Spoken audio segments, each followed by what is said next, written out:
Kurt Cobain doesn't want to be recognized tonight. He's at a gas station in his hometown, Aberdeen, Washington, December 1993.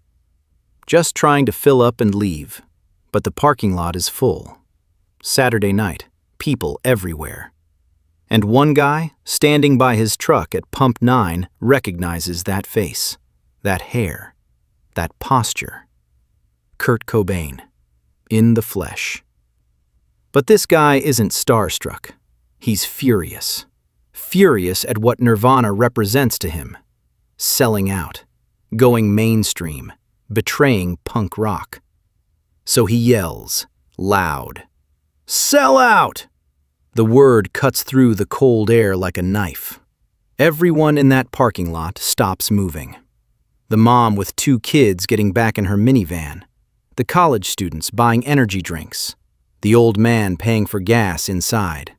The attendant behind the register. All of them. Frozen. Staring. Watching Kurt Cobain get publicly called a fraud. Waiting to see what he does.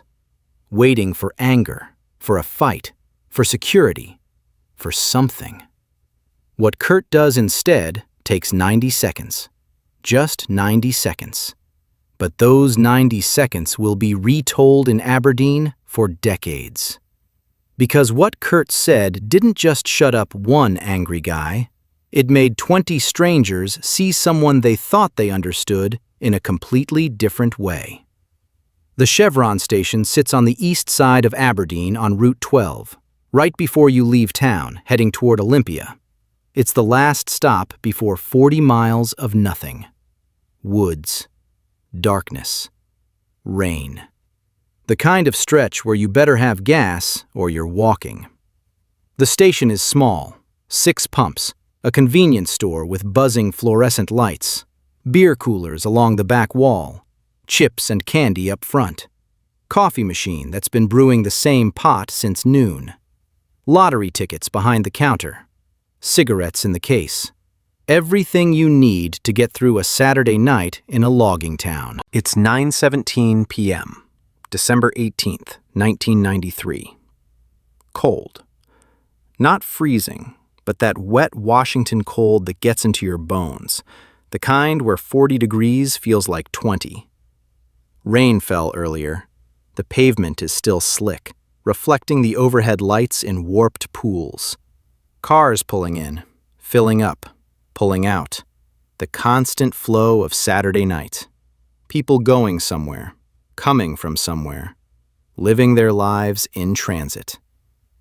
Kurt pulls in driving a beat-up Volvo wagon, dark blue, older model. Nothing flashy. Nothing that screams rock star. He's been in Seattle with Courtney and Francis. Needed to get out. Needed space. Decided to drive to Aberdeen. To the house he grew up in, see his mom, maybe remember what normal felt like before everything got complicated, before Nevermind, before MTV, before the world decided what Nirvana meant. He's wearing a black beanie pulled low over his blonde hair, gray hoodie, baggy jeans, red Converse falling apart at the seams, hasn't shaved in a week, looks tired. Looks like every other person in this town working too hard for not enough. Which is exactly what he wants. Invisible. Normal. Just a guy getting gas. He pulls up to Pump 7. Gets out. The cold hits him immediately. He zips the hoodie higher, pulls the beanie lower, slides his credit card. The pump beeps. Approved. He lifts the nozzle. Starts filling. Stares at the numbers clicking upward. Gallons. Dollars. The meditation of watching money turn into mobility. The parking lot is busy. Saturday night in a small town. Limited options. Gas station becomes a gathering place. A mom in her 30s wrestles 2 kids into a minivan at Pump 3. They're fighting over a candy bar. She looks exhausted. Counting to 10 under her breath. At Pump 5, 2 college-age kids in University of Washington hoodies argue about which route to take to Seattle. One says I-5, the other swears the back roads are faster. They're both wrong. Inside the store, an old man in a Seahawks jacket pays for gas with exact change, counts out quarters and dimes while the attendant waits patiently. At pump 9, a man in his late 30s leans against a Ford F-150, filling his tank, watching people come and go. His name is Derek Simmons. Grew up in Aberdeen, graduated high school in 1979, worked at the lumber mill for 15 years until it closed down last year. Now he does odd jobs, construction when it's available, roofing, drywall, whatever pays. He's angry. Has been for years. Angry at the mill closing, angry at the economy, angry at a world that feels like it's moving on without him, and angry at Kurt Cobain. Angry at someone from his town who made it, who got out, who represents everything Derek thinks is wrong with the world now. Mainstream sellouts, people who forget where they came from. Derek's been drinking. Not drunk, just enough to loosen inhibitions, enough to say things sober Derek would keep inside. He's at the gas station buying more beer, heading to his buddy's place to drink and complain about how everything used to be better. And that's when he sees him, Kurt Cobain, at pump 7, 30 feet away, looking down, hiding under that beanie, like he's too good to be recognized, like he's embarrassed to be back in Aberdeen after becoming famous. Derek's blood pressure rises, jaw clenches. All the anger he's been carrying finds a target.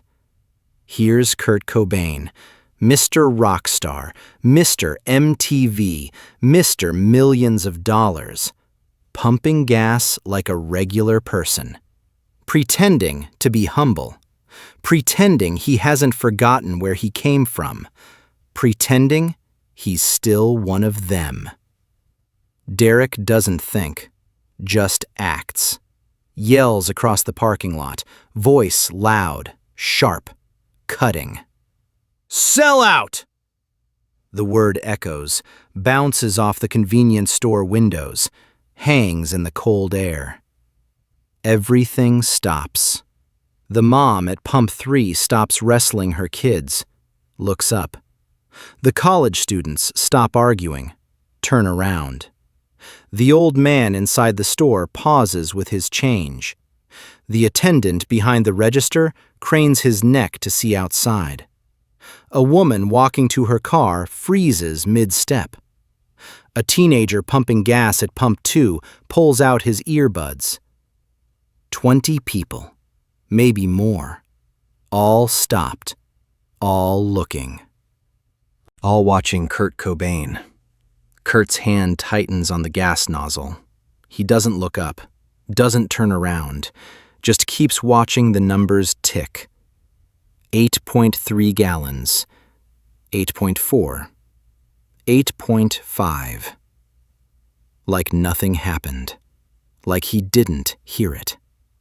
Derek takes a step forward, away from his truck, emboldened by the silence, by the audience. Yeah, you! Kurt Cobain! You sold out! You and your corporate rock bullshit!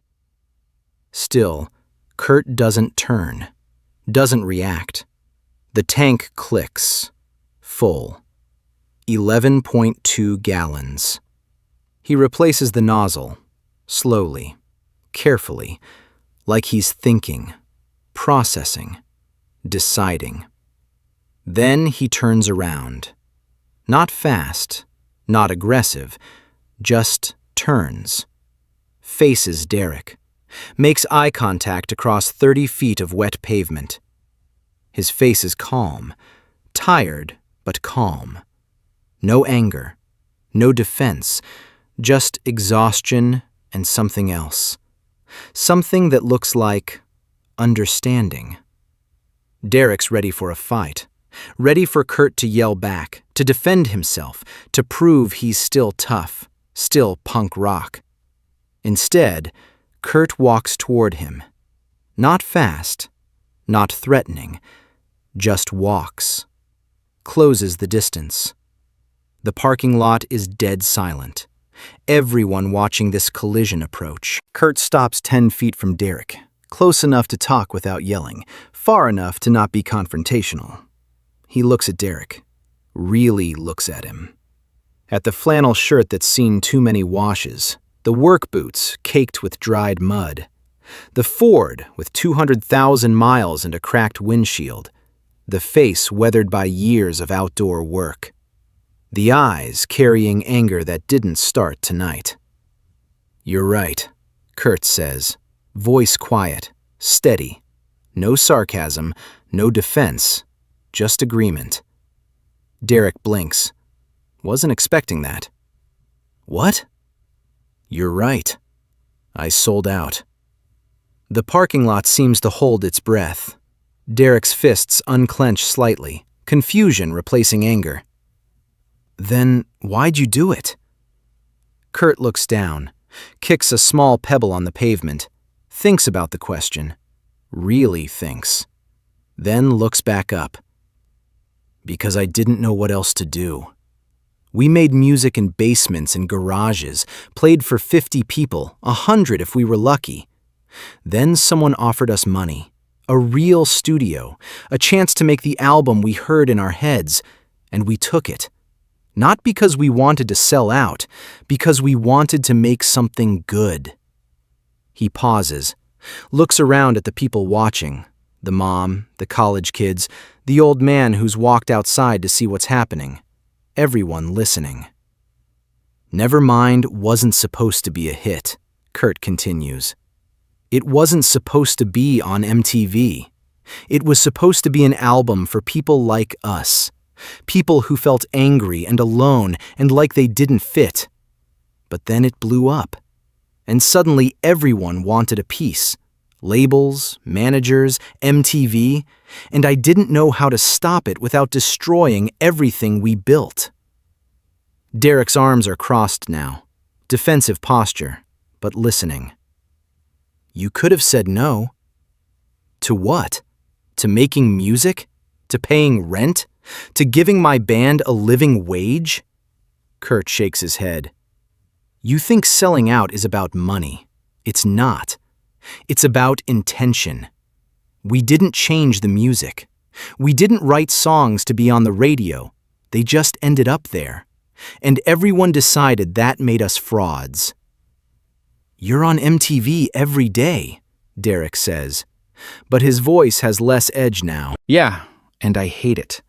Hate doing interviews, hate photo shoots, hate people telling me what Nirvana means like I don't know my own band. But if I walk away, if I burn it all down because people think we sold out, then what was the point? All those people who connected with the music, who felt less alone, they lose that too. Because I was too proud to deal with being successful." Kurt steps closer, just a few feet, eye level with Derek now. "You know what selling out actually is? It's making music you don't believe in because someone will pay you. It's lying about who you are to make people like you. It's betraying everything you stood for because it's easier than fighting." He points back at the Volvo. "I drive a 20-year-old car. I wear the same jeans I bought at Goodwill 5 years ago. I live in a house I can barely afford because my wife likes it. I haven't changed. The world around me changed. And everyone who used to support us now hates us because we got popular. Like that's somehow our fault." Silence. Derek just stares. The anger that was there 60 seconds ago is gone, replaced by something else. Recognition, maybe. Understanding that his anger isn't really about Kurt. It's about his own life. The mill closing. The bills piling up. The feeling of being left behind while the world moves on. "I'm sorry," Kurt says, voice softer now. I'm sorry you feel like I abandoned this place. I didn't. I think about Aberdeen every day, about growing up here, about being broke and angry and feeling like nobody understood. That's what the music is about. That's what it's always been about. Derek's shoulders drop, the fight draining out. Everything's different now. And you got out, and the rest of us are still here. I know, Kurt says, and I'm sorry for that too. But me staying poor wouldn't have made your life better. Me refusing to succeed wouldn't have opened the mill back up. The world's unfair. And I got lucky. And that's not fair either. But it's not my fault. The mom at Pump 3 has tears in her eyes.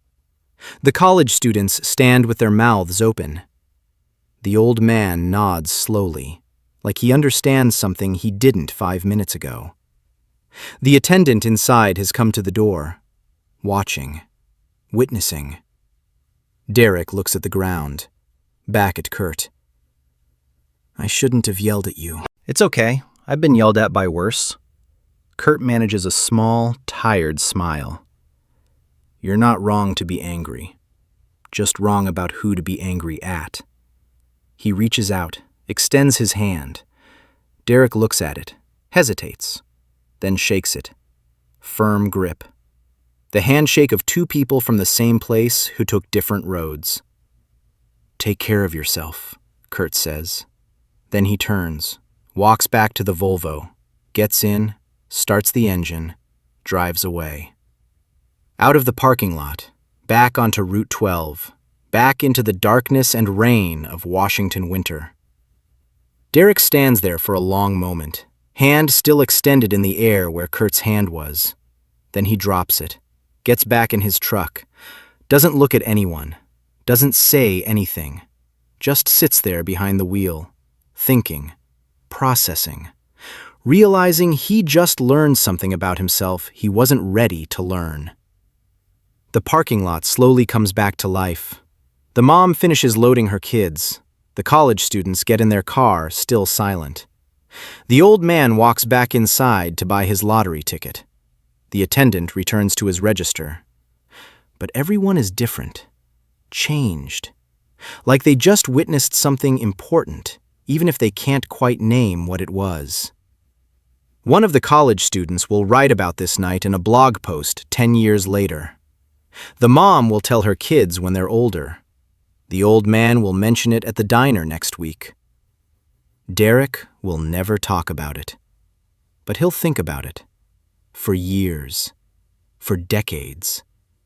About the night he called Kurt Cobain a sellout, and Kurt didn't fight back. Just told the truth. Just showed Derek his own anger reflected back.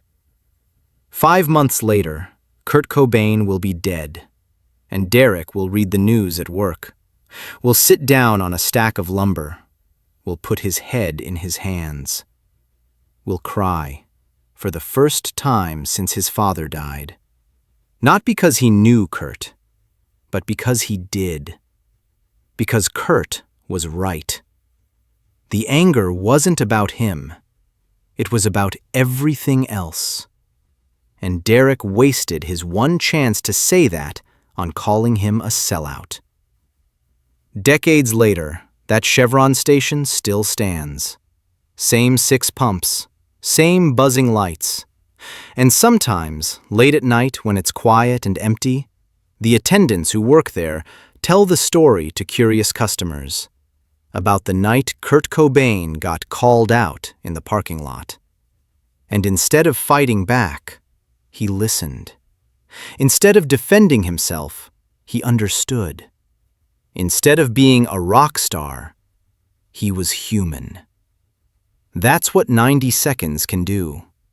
Not prove you're right, not win an argument. Just show everyone watching that anger is just pain looking for a target. And sometimes, the bravest thing you can do is absorb someone else's pain instead of throwing your own back. Some stories don't end when the music fades. They stay with us, quietly. If this story meant something to you, join our community, subscribe, and share your thoughts below. Where are you watching from? Which city? Which part of the world? We read every comment.